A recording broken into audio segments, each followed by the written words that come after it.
Bom dia a todos. Bom, eu queria começar a agradecer o convite do Felipe. Para mim é um prazer muito grande poder participar do evento de vocês. Acho que não vou conseguir ver muito bem o público, tem uma luz muito forte aqui no meu rosto. Mas, de qualquer forma, eu agradeço o convite.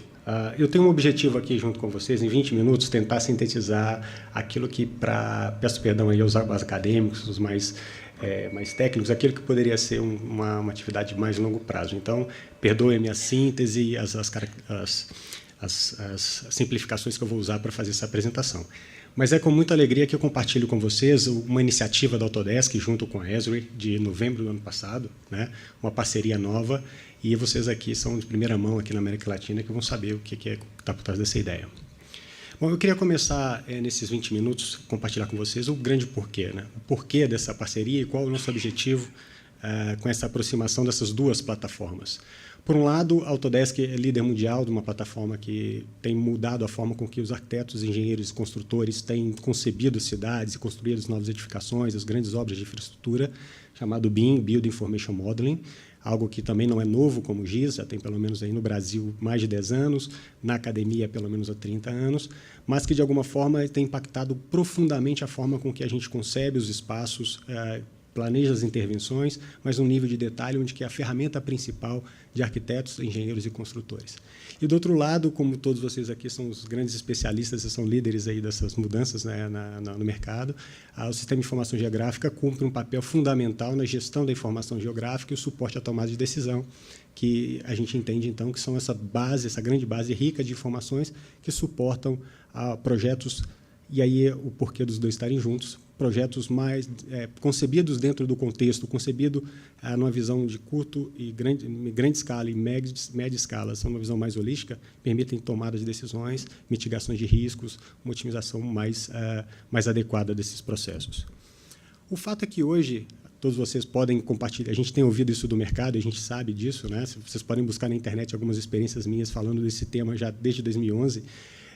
Falar de BIM e GIS integrando o CAD e GIS ainda é um desafio muito grande, né? O que se tem na prática é, de um lado, um departamento, silos de informação, onde o departamento de engenharia e projetos concebe dentro da plataforma CAD ou BIM seus projetos, e, do outro lado, outro silo de informação, o departamento de cartografia e GIS, né, cartografia digital, o de GIS, suprindo informações, e aí o processo basicamente a engenharia concebe alguma coisa e depois encaminha um backlog grande de informações CAD para um GIS e faz a importação desse processo. Esse processo é caro, ele é um processo moroso, não é eficiente e gera muito erro, né? À medida que não só erro, como eram abstrações.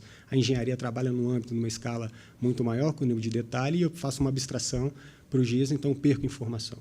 A nossa missão, então, nessa parceria é encontrar uma forma de criar um processo que continua sendo com dado central, com a visão ampla de um mecanismo de gestão da informação, com uma base central, um processo centrado em tomar de decisão com informações ricas, mas que haja um streamline desde o momento de concepção de um ativo até o processo de projeto, encaminhando para a construção. Esse é ainda um desafio muito grande. As grandes construtoras, ainda no Brasil, grande parte dos seus processos ainda são analógicos, ou ainda têm processos ainda rudimentares, vamos dizer assim, não industrializados. Algo muito ainda para se fazer por aqui, mas toda a concepção de projeto hoje já é feita dentro de um âmbito digital e que já pode, obviamente, utilizar de uma forma mais eficiente os projetos de engenharia. E aquilo que se espera é que, ao final desses ativos concebidos, projetados e construídos, isso gera informações ricas o suficientes dentro do contexto onde elas estão, obviamente, aqueles projetos estão sendo concebidos, para que sejam operados e mantidos ao longo do seu tempo de vida. E quando a gente fala de cidades inteligentes, basicamente, a gente vai ter aqui um complexo, um conjunto grande de edifícios que passaram por um processo de projeto e construção, e, à medida que se torna um ativo daquela cidade, basicamente, ela tem uma gestão hoje basicamente sem nenhuma informação precisa ou se perde no ciclo. Então, o objetivo dessa parceria é realmente encontrar um novo workflow, uma nova forma. Isso abre para todos vocês uma grande oportunidade de novas formas de fazer as coisas, né, de pensar novos workflows e novas soluções para que permita ter um processo integrado, desde a concepção até a operação e manutenção. Bom, e por que agora? Né? Então, as motivações, por que isso agora? Acho que eu tive a oportunidade de ouvir já de vocês aqui hoje, é que realmente a urbanização tem trazido uma complexidade cada vez maior para os planejadores, para os gestores municipais, aqueles gestores de utilities, né, das facilidades de utilities, planejadores de projetos modais rodoviários. Quer dizer, a dinâmica sobre o crescimento urbano e essa urbanização, né, não só adensamento populacional, faz com que a gente pense a cidade de uma forma muito mais eficiente. Não só mais eficiente, como mais complexas são essas obras. Gerar energia elétrica para essa sociedade, gerar os insumos, né, e a produção para essa sociedade são cada vez mais complexas, obras mais complexas. Pensando de uma forma bem prática, prédios cada vez mais altos. Isso, para o engenheiro que estiver aqui com a gente, sabe que estruturalmente é cada vez mais complexo. Então, em síntese, a gente pode dizer que eu tenho que fazer mais coisas, tenho que fazer melhor, são melhores projetos, porque são mais complexos, e tenho que fazer com menos recursos. Essa é a ideia. Bom, daí o motivo da inovação, né? Bom, então, uma definição que está sendo costurada junto com a Autodesk e Esri é justamente a concepção de quais são os benefícios dessas duas plataformas juntas. Uma definição que está sendo colocada, uma forma sintética dessa parceria, dessa conexão desses dois mundos, dessa colisão de GIS e BIM, é dizer que o GIS informa o BIM, gera realmente um arcabouço de informações ricas em contexto, que permitem os planejadores, arquitetos, engenheiros e construtoras entender o impacto sobre aquela atuação em grande escala e escalas mais holísticas. E o BIM fortalece o GIS à medida que fornece informações mais detalhadas, fugindo da abstração conhecida, né, pela forma com que a cartografia tradicional, a cartografia digital, foi imposta pelas ferramentas da época quando foi concebida a solução, ponto, linha, polígono. Né? Então, mesmo dizendo que eu estou em 3D, tem um box. Então, basicamente, os edifícios, mesmo sendo reais, ou 3D, dizendo que o mundo é em 3D, na verdade, ele é 3D e ele é complexo, ele é extremamente detalhado. E esse espaço detalhado é o espaço do BIM.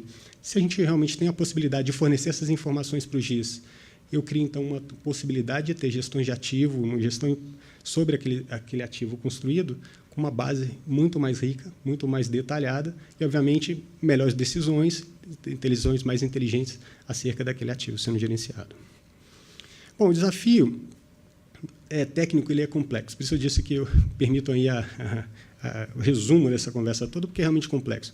Não trata somente do tipo de dado, né, do formato de dado, não é só o aspecto de interoperabilidade, mas também o aspecto de escala temporal, a escala do dado, mas também os atores. Aqui eu convido para um projeto multidisciplinar diferentes profissões.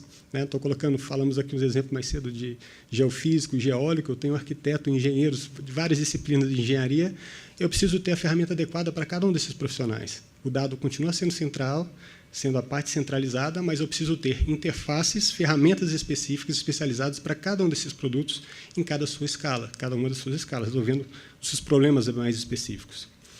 Bom, então chega um conceito que eu gostaria de tratar com vocês, que é esse banco de dados do projeto, que é esse Build Information Modeling, que basicamente ele vai estar bem informado pelo GIS, eu tenho então a possibilidade de ter uma visão em contexto, utiliza o conjunto de produtos hoje gerado pelos novos sensores, né? A tecnologia então, ela vai se apropriando das tecnologias mais emergentes, laser scanners, os drones, dados, né, de apoio aerofotogramétrico, os modelos BIM, os modelos dos prédios, dos edifícios, das obras especificamente, e aqui uma alusão para uma coisa que a gente está falando já de Big Data e rede de sensores, pensando nessa cidade mais inteligente, mais pervasiva.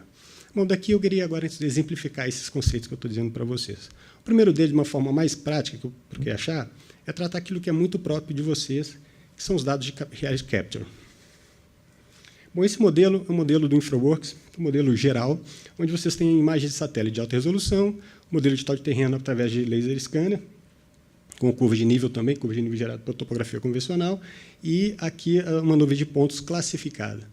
Só para a gente ter uma ideia um pouco didática, né, para a gente entender um pouco desses pontos de vista, para a engenharia, eu parto daqui para frente no nível de detalhe. No GIS, de modo geral, eu passo a abstração daqui para trás. Eu tenho um nível de abstração completamente diferente. Eu preciso ter habilidades para classificar cada um do objeto e apropriar informações físicas cada vez mais detalhadas. Esse exemplo aqui, por exemplo, uma reabilitação de pavimento, o que seria para o GIS uma topologia nodal, uma representação da linha com um atributo específico sobre condição do pavimento.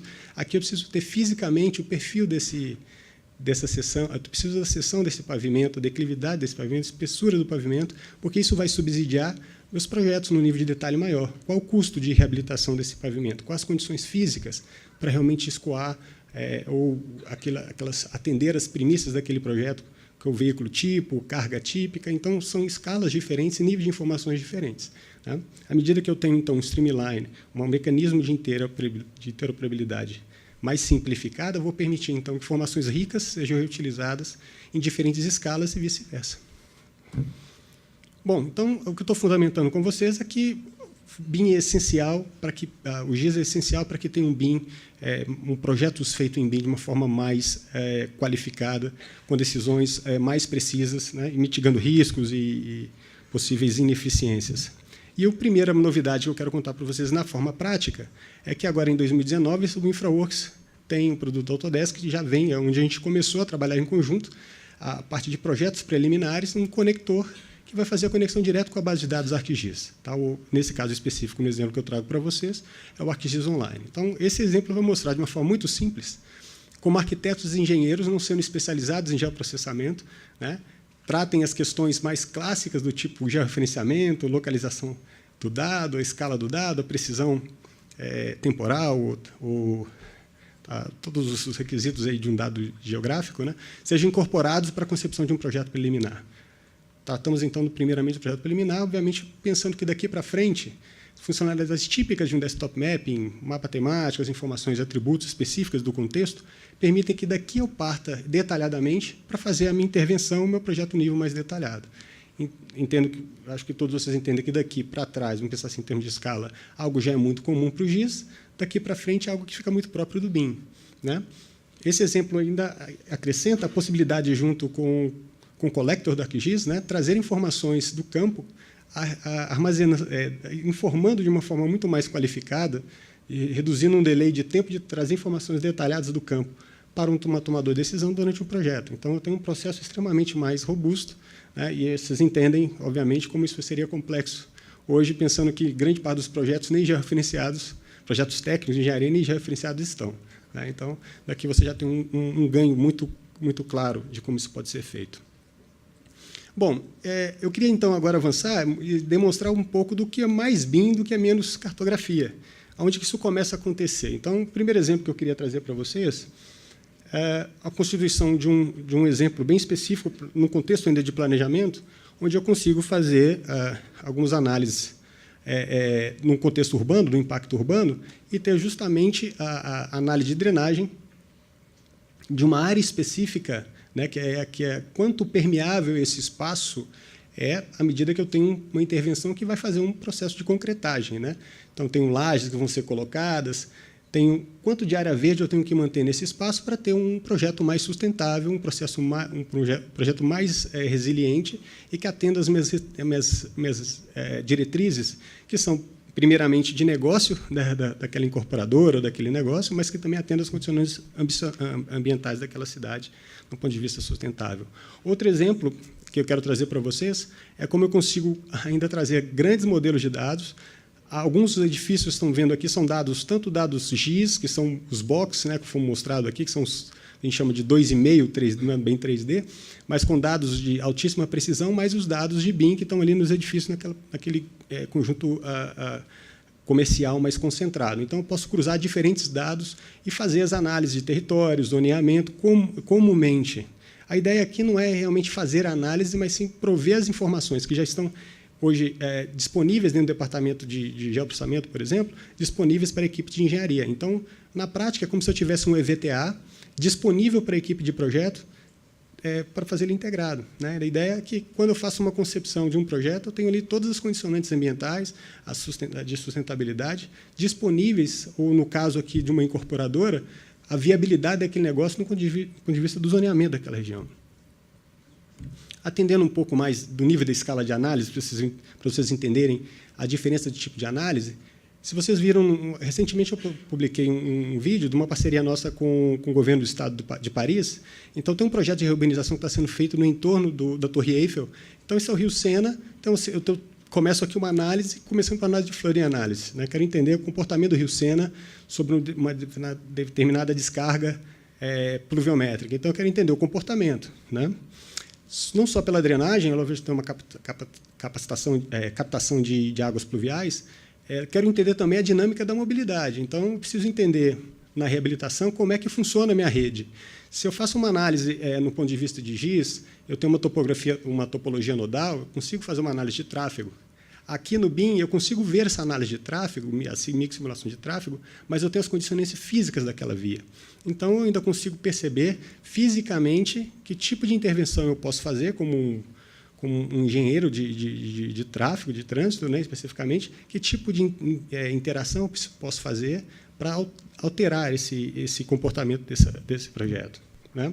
Uma forma mais específica para vocês entenderem, esse exemplo de side, né? Não basta só ver, mas entender que aquela rotatória, mais que uma topologia nodal, ela tem uma questão física. Que tipo de carro consegue fazer? Né? Quem é da parte de trânsito aqui vai entender, e de transporte entende bem essas condicionantes. Eu tenho um veículo tipo capaz de fazer aquela rotatória. Qual a dinâmica daquela rotatória ou daquele cruzamento específico? Então, são características físicas que ultrapassam o nível ou exigem um nível de detalhe superior ao que uma cartografia convencional vai permitir. Então, esses ambientes de simulação me permitem ter micro e macro simulações, ou, na verdade, micro simulação de trânsito ou de tráfego, dependendo do que você está analisando. Esse exemplo então, vai trazer, posso aplicar para veículo, posso aplicar para pedestre. Aplicando num âmbito externo, né, isso também seria também aplicado dentro do ambiente do edifício, obviamente. Tá? Então, esses exemplos traçam que, para esse modelo estar bem fundamentado e sendo bem feito, tomar decisões precisas através desse algoritmo especialista, ele precisa estar usando dados precisos. Né? Então, essa é a ideia por trás de ter o GIS como grande propulsor de informações. Obviamente, há aqui uma necessidade, para casos específicos, imputar novas informações para que se torne mais detalhado, mais preciso para o nível de análise. Bom, um outro aspecto importante para o projeto, para os arquitetos de engenharia e construção, é a capacidade de visualização. Né? Eu preciso ser capaz de comunicar as intenções de projeto, os impactos, por exemplo, no âmbito público, por exemplo, as audiências públicas e a aprovação de projeto. Então, parte do que a gente entende é que eu preciso realmente coletar dados precisos, fazer a intervenção, os estudos desse dado específico e disponibilizar isso com as novas tecnologias que estão em vigor. Né? Estamos falando aqui de realidade virtual, nesse caso, são um ambiente imersivo, tenho já interfaces com realidade aumentada, então isso vai depender do tipo de aplicação. Esse caso em específico é emblemático porque reuniram 3 sensores. Né? Fotogrametria obtida através de fotos de drones, laser scanner e a batimetria obtida do sonar. Criaram um modelo com precisão submétrica, idêntico, realmente preciso, modelo digital. De modo geral, você tem ouvido algum termo falado digital twin, algo desse tipo, seria um digital twin disponível para que arquitetos, engenheiros e construtores possam fazer os estudos, as intervenções e os projetos específicos.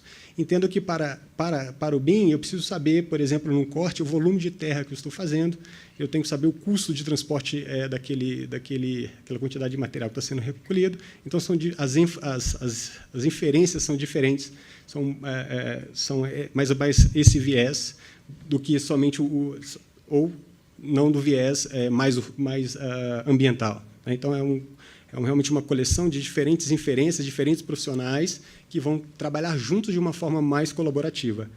Esse é o potencial desse negócio, né, dessa nova abordagem que nós estamos propondo para vocês, Esri e Autodesk. Outro ponto que eu queria compartilhar com vocês, eu acho que não vou me estender muito mais de exemplos, mas o que a gente está fazendo, respondendo uma coisa de vocês mesmos do mercado, quer dizer, olha, eu já tenho uma base grande cartográfica, como é que eu consigo espacializar meus documentos de projeto, meus dados de engenharia, distribuindo no meu portfólio de projetos, com meus ativos BIM. Né? Então, como é que eu faço isso? Então, por um lado, eu tenho um ArcGIS, a gente juntos, né, Autodesk e Esri, isso não é um produto, isso é uma prova de conceito, mostrando a viabilidade dessa plataforma cloud, que permite acesso a dados amplos, né, onde quer que essa demanda por dado disponível.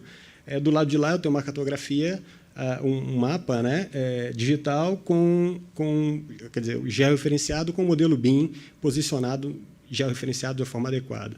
O que na cartografia eu vou ter uma representação de mais box, né, uma forma mais simplificada. Se eu preciso de um nível de detalhe construtivo ou detalhe daquele ativo especificamente, eu dou um clique, está georreferenciado, me leva a uma interface, que é o do BIM 360 da Autodesk, que permite níveis detalhados daquela informação. De lá, uma parede é representada por um polígono. Do lado de cá, para mim, uma parte de um projeto estrutural de alvenaria com vários tijolos que estão empilhados, que eu tenho uma cobertura em concreto, né, e um revestimento específico. Eu preciso ter esse nível de detalhe. Então, basicamente, são esses dois mundos se colidem e permitem ter uma gestão mais efetiva. Bom, se isso é verdade, se isso faz sentido, me dá a oportunidade de compartilhar com vocês o que a gente pensa em relação ao IoT. Então, basicamente, em síntese, eu vou coletar um conjunto de sensores no edifício, né? Poderia ser na cidade, né? Esses dados, os sensores estão sendo coletados, estão sendo espacializados, né, dentro do contexto onde aqueles sensores estão coletando os dados. Esse Big Data, então, vou criar um conjunto de inferências específicos. Esse prédio específico é o Pier 9, de São Francisco, é um prédio da Autodesk dedicado à pesquisa, é um coworking, ele é aberto a público, se vocês quiserem, quem estiver por lá está aberto para receber visita de vocês a qualquer hora, e é dedicado à pesquisa nesse sentido, também impressão 3D, e o que a gente chama de engenharia aditiva. Então, tem um propósito especificamente de novos materiais, novas formas de fabricação, e esse prédio também é um prédio conceito, onde a gente está testando essas ideias. Tá? Cada um desses pontinhos são sensores que são coletados. Aqui eu tenho dados de umidade, resistência estrutural, tenho dados de deslocamento de pessoas. Aqui também eu falei de temperatura, umidade, deslocamento. Eu tenho outros sensores de cálculo estrutural e eu permito, então, ter um melhor desempenho desse edifício. A ideia é que esses Big Data conseguem coletar dados e, através de analytics, eu consigo fazer inferências mais detalhadas sobre a qualidade daquele ativo e, aí, de forma preditiva, de uma forma muito menos descritiva, né, de uma forma antecipada, prever sobre custos, problemas de desempenho energético, problemas de desempenho estruturais, algo que vai tornar essa cidade mais resiliente, o custo desse ativo é mais fácil de ser mantido. Bom, pessoal, eu tenho que cumprir aqui a nossa agenda de 20 minutos. Eu queria encerrar agradecendo e reforçando um pouco da mensagem. Né? O porquê dessa integração do GIS e BIM é importante. O que a gente acredita é que, efetivamente, possibilita que vocês tenham um fluxo mais integrado, quebrando silos de informação entre GIS e as equipes de engenharia. Nós temos aí uma agenda que começou agora em novembro e ela não terminou ainda. Esses primeiros passos que nós estamos dando junto com a parte de projeto preliminar. Temos aí uma pretensão grande de aproximar e aprofundar essa integração entre os vários produtos, mas a ideia é que a gente realmente tenha melhores workflows, trabalhe de uma forma mais efetiva e realmente mitigue os problemas, os riscos que hoje são decorrentes desse problema de uma não gestão da informação. Tá bom. Meu nome é Fábio, eu queria agradecer a vocês. Aqui tenho 2 outras fontes de contato, no LinkedIn ou no blog Mundo AIC, também lá tem muitas coisas relativas. Fique à vontade de vocês entrarem em contato. Acho que também tem a partir daqui, uma disponibilidade. Obrigado, pessoal.